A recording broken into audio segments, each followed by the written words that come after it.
ঢাকার সংসদের গগনচুম্বী ভবনের ঘরে নতুন দিনের সূর্যের আলোয় শপথ নিলেন এক নেতা। শপথ নিয়েই যে দায়িত্ব তাকে নিতে হবে তাতে মানুষের ঘরে জ্বলবে আলো, চুলায় গ্যাস, শিল্প কারখানা সহ ভবিষ্যৎ দিনের সম্ভাবনাও। সিরাজগঞ্জ ২ আসনের সন্তান জাতীয়তাবাদী দল বিএনপির স্থায়ী কমিটির সদস্য ইকবাল হাসান মাহমুদ টুকু আজ কেবল একজন সংসদ সদস্য নন, বরং তিনি হয়ে উঠেছেন দেশের বিদ্যুৎ, জ্বালানি ও খনিজ সম্পদ মন্ত্রণালয়ের মন্ত্রী।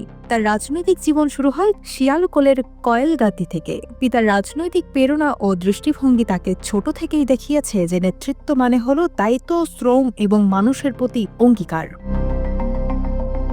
প্রথম থেকেই ভোটের ময়দানে তিনি নিজেকে প্রমাণ করেছেন। ১৯৮৬ সালের তৃতীয় জাতীয় সংসদ নির্বাচনে এবং ১৯৮৮ সালের চতুর্থ জাতীয় সংসদ নির্বাচনে জাতীয় পার্টির প্রার্থী হিসেবে নির্বাচিত হওয়া ছিল তার নেতৃত্বের প্রথম বড় পরিচয়। তার রাজনৈতিক যাত্রা কখনো থেমে নেই। ২০০১ সালে বিএনপির হয়ে সংসদ সদস্য নির্বাচিত হয়ে তিনি দায়িত্ব নেন দেশের বিদ্যুৎ খাতের দায়িত্বে। সেই সময়ের কাজ ও উদ্যোগ আজও স্মৃতিতে অমলিন। প্রতিটি পদক্ষেপে তার মনোভাব ছিল স্পষ্ট, জনসেবার মূল্যই সর্বোচ্চ। যখন দেশ চ্যালেঞ্জের মুখে নতুন বিদ্যুৎ নীতি প্রণয়নের কাজ শুরু, তিনি দাঁড়িয়েছেন নিষ্ঠা, দৃঢ়দৃষ্টি এবং অদম্য উদ্যমে।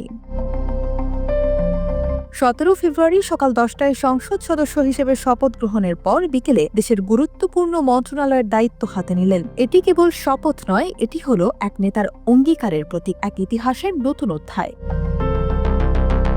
ইকবাল হাসান মাহমুদ টুকু, যিনি শুধু নির্বাচিত নেতা নন, তিনি একজন দূরদর্শী নীতি নির্ধারক, জনসেবার অঙ্গীকারে দৃঢ় এবং দেশের উন্নয়নে অঙ্গীকারবদ্ধ।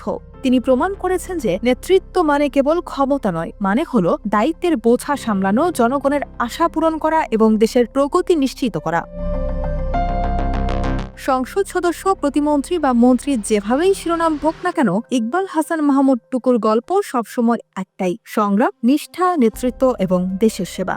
আর তাই সিরাজগঞ্জ ২ এর সন্তান জাতীয়তাবাদী দলের মন্ত্রী কেবল নিজের জন্য নয়, পুরো দেশের জন্য নতুন দিশা দেখাতে প্রস্তুত। তার চোখের স্বপ্ন, হৃদয়ে অঙ্গীকার এবং হাতে শক্তি, যার দ্বারা বাংলাদেশকে উন্নয়নের পথে এগিয়ে নেওয়ার প্রতিশ্রুতি আবারও জাগ্রত।